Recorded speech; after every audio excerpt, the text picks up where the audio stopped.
Be real for you. I think you'll enjoy it. Morning. I'm Colter Levinson. I'm a 2002 graduate from here. After that, I went on to SEC for a couple of years. Then went on to Western Illinois. 2004, I started at the jail as a part-time correctional officer. Got sick of going to Western Illinois every day. Dropped out of Western and joined the Marine Corps. Done with that, I went back to the jail. 2006, I became full-time. 2009, I was promoted to sergeant. 2015, the assistant jail administrator, and last January, I was promoted to the jail administrator. I have done every position, every shift out at the jail, except for kitchen staff. Even though we've kind of been shorthanded with kitchen staff, you will see me in the kitchen making hot dogs or bologna sandwiches or doing whatever. I have a wife and 2 kids. One is a freshman here. The other one is a 5th grader at Aldo. On my free time, I coach mud dog softball or swarm, whatever the hell you want to call it now. I kind of dove right into that because my job is very, very stressful, and I need something to, occupy my mind outside of work. I'm going to go down through these lists to make you guys come up with some original questions. Some things that I love about my career. I was actually told not to come in here and say, I love how every day is different. Matter of fact, I think that's why everybody goes into law enforcement, is because it literally, every day is different. One day I might be just hammered with paperwork, staffing issues, staffing grievances, scheduling. The other day might be dealing with inmate grievances or grievance appeals, transports to court, to prisons, from prisons, or right now I'm dealing with a lot of mental health. We have one inmate right now that will literally swallow everything. She will unscrew screws out of cell doors if she can get them, swallow those, pencils, remote control batteries from our TVs. Got one that is about 6 years old in her mind. She has varicose veins. She will pick at them and bleed everywhere. I deal with inmates that get mad at me and want to smear their own shit all over the walls and windows. So one day I might be cleaning that up. Literally every day is different. Positions out at the jail. Like I said, I was part-time, sergeant, assistant jail administrator, and jail administrator.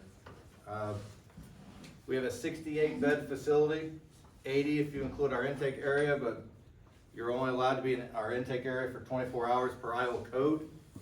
Then we have to classify you and then move you up to either male GP, male max, male super max, work release, swing, female GP, female max, special status. We have 3 shifts, 7 to 3, 3 to 11, and 11 to 7. Part-timers can actually work 4-hour stints, 8-hour, or 12-hour stints.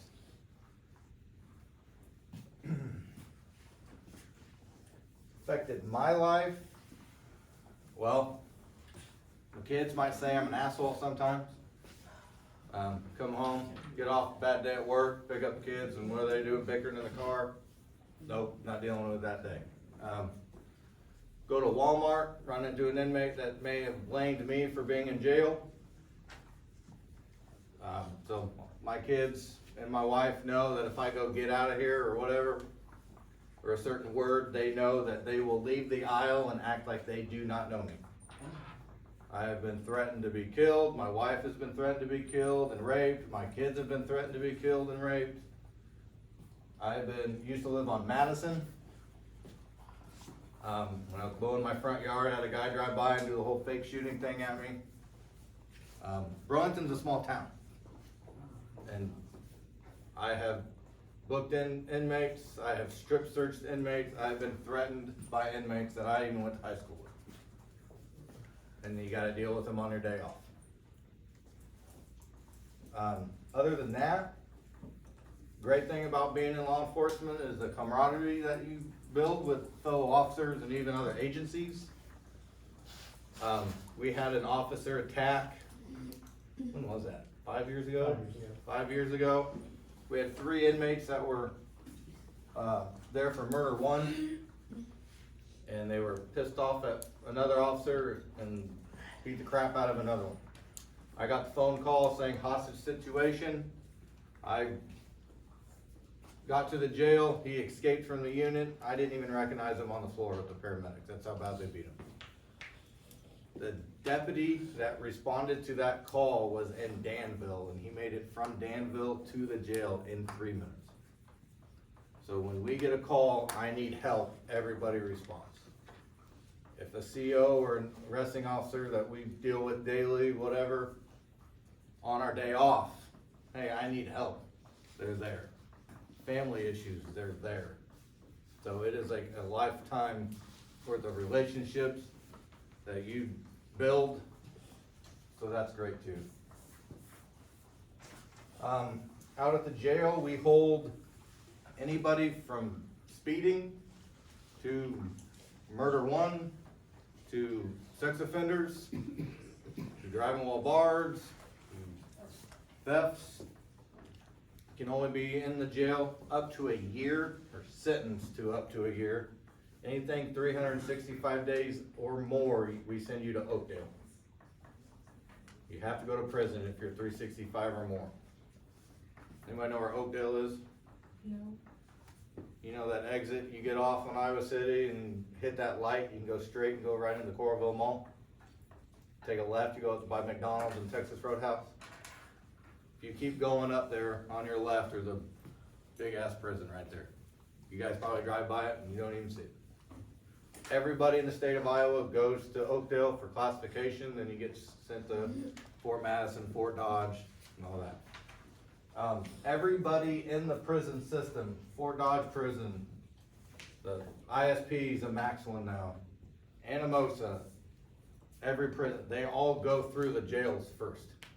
Whether you're Polk County or your 2,000 bed facilities, to ours at 68, to Van Buren that holds like 4. They all go through the jails first. You guys got any questions so far? You said you guys were in the quiet group. Oh man, I can talk about jail all day. And starting where to start is the problem. Our female GP holds 12 females. Our GP holds 30. Our male max holds 6. Super max 2. Swing 8. Work release 10. Special status 2. Each unit has a different lockdown and unlock time. That way we kind of, after that attack, we changed a lot of stuff where we split units up so not that many inmates are out at the same time. With that being said, kind of takes the assaults down to a minimum. We deal with, instead of just inmate on officers, we deal with inmate on inmate. Our job is to protect the inmate from others, the facility, and themselves. We deal with a bunch of suicidal inmates daily. Female GP split in 2. They kind of share the, throughout the day. One's in, one's out, one's in, one out. Female max, there's 2. They are out 1 hour in the morning, 1 hour at night, and 1 at a time. Special status is the same way. Male max is 6. They're out 2 at a time, 1 hour in the morning, 1 hour at night. And male super max is 2. You are out 1 hour a day and 1 at a time. Per Iowa code, I'm only required to let an inmate out of his cell for 1 hour a day. We have, Iowa is one of the states that actually has Iowa jail standards. We have to cleanliness. I have to offer them 1 hot meal a day, which is lunch. Kind of like school food. Breakfast is like Pop-Tarts or little peel container cereals, like a fruit or an applesauce. Lunch is the hot meal, like pizzas, cheeseburgers, chicken and rice, that type of stuff, Crispitos. For supper, you get 2 bologna sandwiches or 2 turkey sandwiches in a sack lunch every night. And it is not the Oscar Mayer bologna that's good, it's the big ass loaf that's wet when you cut it. Ugh, it's gross. Man, you guys are quiet. Any questions so far? Yeah. Are there any good days about the truck? Any good day? Yeah, lots of them. I don't really deal with hands-on inmates anymore since I'm administration. I gotta deal with staff grievances and then inmate grievances, but if your name actually hits my desk, you're a problem. And I don't mean necessarily a behavioral problem, but maybe suicidal, going through a mental crisis we're dealing with right now with several inmates. There are times where COs, you know, they go like this, where they wanna quit, they don't know why they do this job. I even do that. I'm sure it's throughout law enforcement, but you just kinda get back to why you did it in the first place. It's to help the community. Corrections, I've always said, is the redheaded stepchild of law enforcement. We do all the stuff behind the scenes and we don't get any credit for it. We are under the umbrella of the sheriff's office.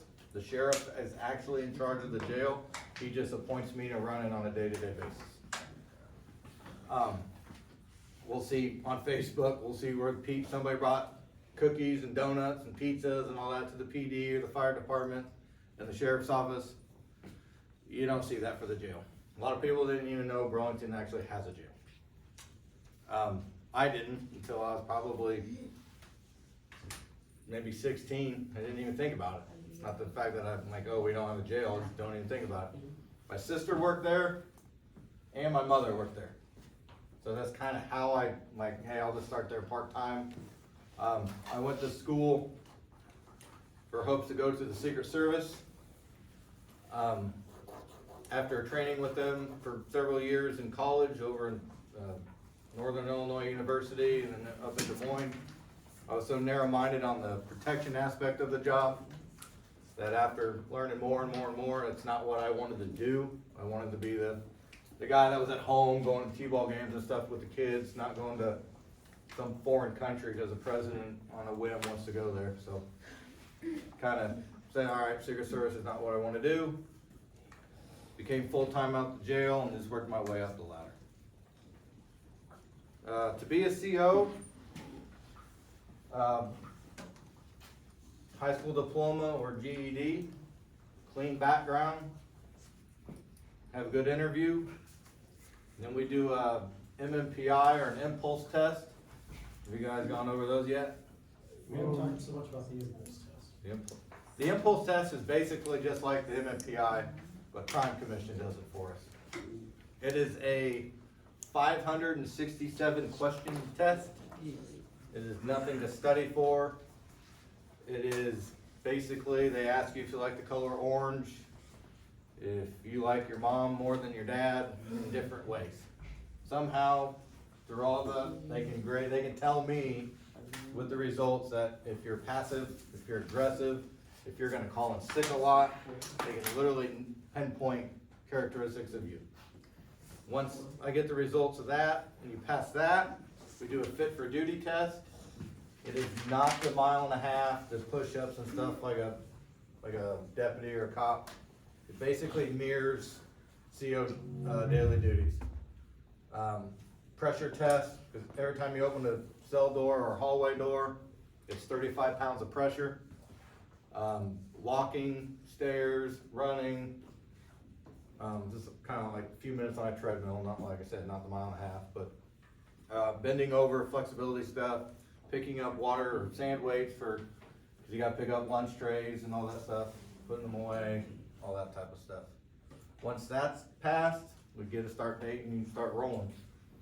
You will train minimum of 200 hours with another full-time officer, and then eventually on your own. We have things at the jail. It's called Guardian, but the program's Guardian, but what they hold on a day-to-day basis is called a Spartan. Looks just like a cell phone, and in that thing is I can, like, if you're an inmate and you went to court, I can log you out to court. That way, when I go around and do a check, because we have to be in every unit within every hour of every day.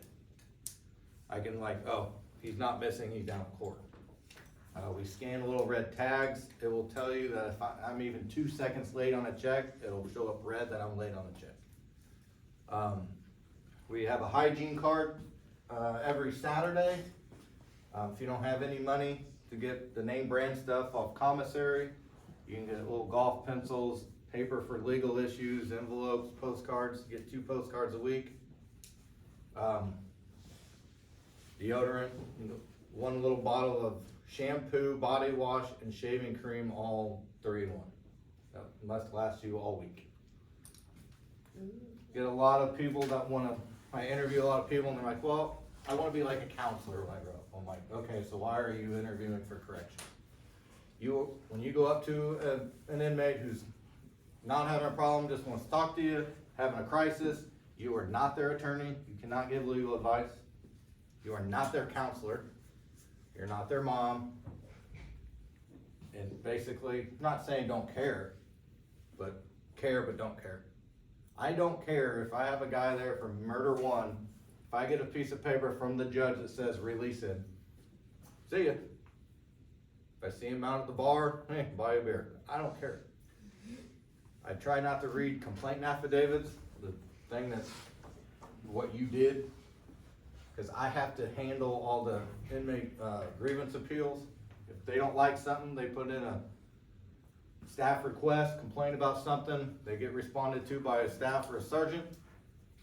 If they don't like that answer, they can put in a grievance, the lieutenants will answer it. If they don't like that, answer it, they'll put in an appeal, then I'll answer it. And what I say goes. I try not to read the complaint affidavits for that reason, because I have to treat somebody that's there for driving under suspension the same way as someone that's there for murder or somebody that's there for sex offender. The work release unit that holds 10, about half a male max, that holds 6, and all the whole swing unit that holds 8 are all full sex offenders. We have a 68 bed facility. When I left today, I think our head count was at 88. We have them in Lee County, Henry County, and Louisa County. The highest I've seen it was 126, where those surrounding agencies held them for us at $50, $60 a day. We've had them as far away as Davis County, an hour and a half away. Wow, those numbers have dropped since I retired. Yes. We actually, a couple months ago, were down into the 60s. Serious? It was great. Wow. When I first started, when head count hit 55, I thought we were packed. Now I would pray for 55. Yeah, we're down. Have you had anyone try to escape? We have. The jail was built in 1995, so obviously there's some errors. Maybe not modern jails, with budgets. Granted, I wasn't working there in 95, but basically anything that gets built these days to fit in the budget, they cut corners. We had a couple guys in the shower in the swing unit dig up through the ceiling and literally get into the ventilation system and what we call an attic, where it's a trap door from control if there's a fire, and the control room officer, the last one out, is always the last one out. They can escape that way onto the roof. They were up there and the door is right here. They were at that door. The key to that door is right here. But it is pitch dark, they couldn't find the light, so they went back down and then we found the hole and everything was fine. We've had, you might see like in the paper or something of blah, blah, blah, escaped to Des Moines County Jail, or he was arrested on an escape warrant or something. A lot of those are ones that are on work release. If you're serving time, the judge can grant work release where you go out to work every day. They just didn't come back from work. So then we issue a warrant for absent from custody or absent or escape, depending on the level of whatever the county attorney wants to do. So that's usually when people say, oh, he's arrested for escape. It wasn't no Shawshank where they dug through the hole and pipe and all that, so. Anything else? What's your advice for someone interested in this career? You're gonna change. Well, let's start with, enter the field, no matter what, law enforcement, like arresting agencies, corrections, I kinda stick with corrections, but do it for the right reasons. You wanna help your community. I've always been the type of person that likes to do stuff that nobody else wants to do. And I'm not a big credit guy, so go up there, if I do a task that's not normally the jail administrator's job, I don't like cleaning up poop and back in intake that they smear. I'll go back there and I'll help clean it up. I just don't, hey, go do this, I'm not gonna do it. I've always been that way. But once you're in and over time, you're going to change. I can tell you right now that I do not have a whole lot of empathy for anybody right now. It's just, it kinda hardens you. You kinda gotta make sure that you are doing stuff outside of work. I try to keep my circle, small, but make sure my circle are not necessarily 100% coworkers. That way, cause if you hang out with people from work, outside of work, what are you gonna do? You're gonna talk about work. So hang out with people outside of work, talk about other things. I'm a huge Indiana Pacers fan since second grade, huge Indianapolis Colts fan. I don't know why I stuck with Indianapolis teams, I get asked all the time, but I'm not from Indiana, I'm not from, or anything like that, but we go to games quite a bit, or try to at least, or my kids can watch anything on the TV that they want, within reason, obviously. Any day, but Sunday noon to 3:30 is mine. I'm gonna watch that Colts game. So that's kind of my escape too. This year they're worth watching. They're actually good this year, so hopefully they can keep it up. But yeah, like empathy, you kind of lose that. It's not like you don't care about people. I mean, it's obviously if I didn't, care about community or anything, I wouldn't come to talk to you guys about corrections. But I don't want to come here and tell you a whole bunch of great things about corrections, and then when you start and you're on your own, you're, like I said, you're getting threatened, your family's getting threatened, you're cleaning up poop. It's like, you're gonna deal with that. You're gonna have a crappy day. If you are easily offended, don't go into public safety, or maybe a different avenue of public, don't go into corrections, because the F word in male GP means please. I mean, it's just, I cuss all the time.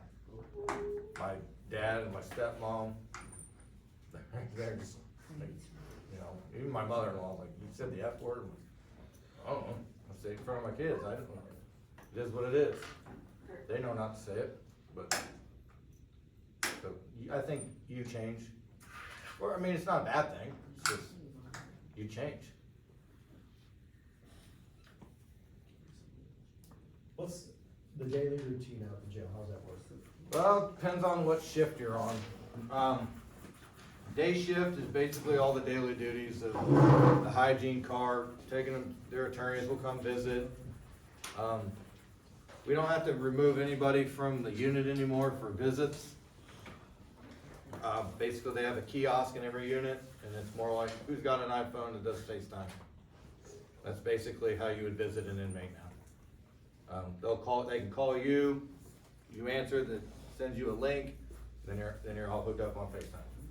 You can come to the jail and do a visit, you get 2 free ones a week, but those gotta be scheduled 24 hours in advance. Second shift, I always said day shifts like court busy, daily duty busy, because everybody's open, like we have ads that comes in and does evaluations, mental health services, their attorneys come out, transports for court. Second shift, I always say they're inmate busy. They're obviously, you ain't got nowhere to go, you're gonna sleep in. So a lot of them sleep in during the day or sleep all day and then complain that they're not sleeping at night. Second shift, they're all out. That's when they get release that energy, become idiots sometimes. We have a citation. we can suspend commissary, we can suspend phone privileges, visitation, suspend, exercise. We give we have 2 gyms, basically. We just introduced the basketball into it now. For about 15 years, the only thing that they could do is walk around.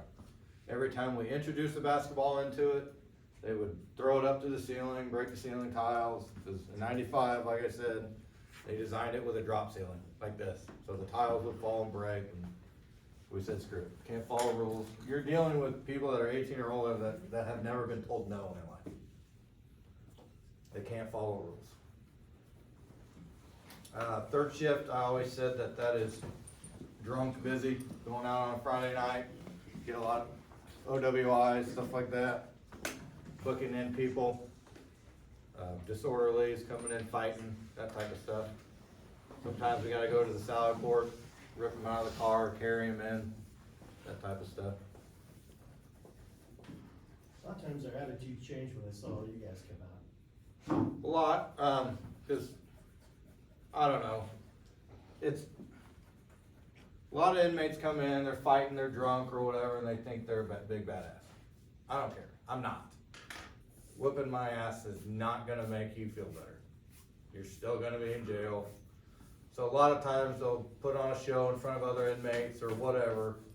The phrase I hear a lot is, I'm a grown ass man. Well, act like it. So they come in, they're swinging, they're doing whatever, and then the next thing, or the next day, they're complaining that they can't get a hold of mom. So, it's up here to down here, to hopefully they're here during their stay. If you follow the rules, respect the COs, COs respect you, won't have any problems. Inmates' behavior will dictate how comfortable they are there. You want privileges, we'll put you in GP, you can be out more, you can have more time to visit, you can have commissary privileges, exercise privileges. If you don't, we'll put you in Supermax, where you're only out 1 hour a day. During that hour a day, it is your responsibility to call your attorney, go to the gym, clean your unit, order your commissary, have your visits, all of it in that 1 hour. If you don't get something done within that 1 hour, it's not my problem. It's not the CO's problem. It's your problem. COs are kind of like more transition officers, and I say law enforcement officers. We try and transition these inmates back into society. I mean, they're gonna be your neighbors. So they get released, they need resources, we try to point them out to the correct resource. Mental health, jobs, anything you can think of.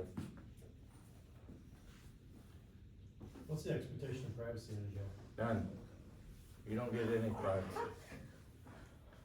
Every time you come into the jail, you are not uncuffed until a CO tells the arresting officer to take them off. You are pat searched. Once you become in the custody of the jail, if you are there on a simple misdemeanor, pat search is all we can do, unless there's probable cause. If the arresting officer thinks that you have something and has probable cause, they fill out paperwork, we do the strip search. If you are in a serious misdemeanor or above, which is literally everything, you get strip searched. It is required. You will be strip searched. If you refuse to be strip searched, you go into what we call B1D. There's no bench in there, it's a concrete slab, there's no phone in there, there's nothing. You will not get anything until you cooperate. You will be strip searched. You'll go to court in the morning, you have to see a judge within 24 hours. Usually they used to come out to the jail, now it's either by phone or by Zoom. And the judge say, release them or maintain bond, raise your bond, lower your bond. If you don't, but if she keeps you and you don't bond out, no matter simple misdemeanor or not, then you get strip searched. You will get strip searched again. If you're on work release, you will get strip searched before you leave and when you come back, every time. I have found weird stuff during a strip search or a pat search. Female officer patted down a female a couple years ago, found a fifth of vodka between her boobs. We have found guns. That's what changed it to where you're not uncuffed until CO's back there.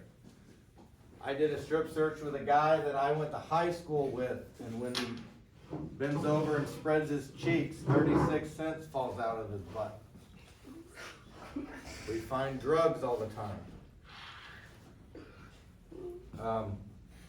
We get people that get there on probation violations, strip search a guy and he had a fake wiener. He had a strap thing and a fake wiener, and attached to that is a bag of urine. You squeeze it and it comes from the bag and it looks like you're peeing. You buy clean urine from somebody because you think you're gonna not pass a UA, so you buy clean urine, you put it in the bag, and then when you pee in front of your probation officer, it looks like you're peeing and it's not even your urine. So we found that on somebody. Inmates are not dumb. They are just people who made bad decisions or got caught up in the wrong place, wrong time. They're good people. Some of them. Most of them. You get your murderers and all that stuff, I get it. But it is not my job to judge anybody. Like I said, if you're there for driving on suspension, I'll treat you just like if you murdered somebody. It's not my job. I'm not a judge. I didn't arrest you, even though I will be blamed for the reason why you're in jail. Happens all the time. Anything else? No? How long have you been in working in the jail? How many years? 21. Got 14 to go. Retirement for correctional officers are wonderful. I can retire at 55. They're trying to pass it through Congress right now to make it mirror a deputy, where you can go as long as you have minimum of 22 in and max of 30, or you top out at benefits at 30, you can stay longer, but. So I could possibly retire at 50, 80% of my salary, and a standard living raise every year. So I'll probably make more retired, because I'm not paying FICA and all that stuff out of my paycheck. Oh, you do, trust me. So I'll make more retired than I am working. So hopefully they change it to 50, because 9 years sounds way better than 14. Problem is I started too early, started too young, but because everybody that I started with is either retired now or close to it, and it's like, oh yeah, my turn. I have a coworker that I started before, and she's retiring in December. It sucks. So you start thinking about retirement, you're like, oh shit, I got 14 more years. So that's hard. Is there an average age that comes in that is probably gonna be a problem in the jail? Or is it just 18 to 25. the younger ones? Yeah, it's the nature of the inmates changing. When I first started, it was, you knew who's been in the system, they come in, they do their time, they know the rules, they just go through the process. Kind of like boot camp, Marine Corps boot camp. I knew they were gonna mess with you, I just do it, shut up, do my time and graduate, right? It's kind of how jail is. Just follow the day-to-day process, go to court, go home, or go to prison, go to halfway house. I don't care. Just go to my job is to get you from point A, the jail, to point B, wherever that is. Nowadays, they don't get two shit. They don't care. Guys, do we have? I ask off a big question. Sure. How did you feel about the peace bill? Was it last year? As soon as Halliburton went down, I knew we were screwed. I've been waiting 20-some years for them to win a championship. What's one more? But they won't win it this year because Halliburton's not playing. So, I'm very superstitious when it comes to that stuff. I remember I had some weird superstitions I won't get into in 2009. Colts went to the Super Bowl against the Saints. I watched every game by myself. Waiting for the watching the Super Bowl pregame, and my wife comes home from the store and goes, "Hey, everybody will be over in a minute." She invited like my parents, her parents, so we had people over. They lost, so my wife to this day still gets blamed for that loss. So, yeah. So, like I said, Colts, the Pacers, and coaching softball is my escape from work. You gotta have it. Is your Gotta have daughter Kennedy? Yep. Oh, okay. She gets to be, embarrassed next period. Yes. Or fourth period. Is she in your class? Yeah. Yep. All right, guys, do you have anything else for him? All right, let's give it up for him coming in.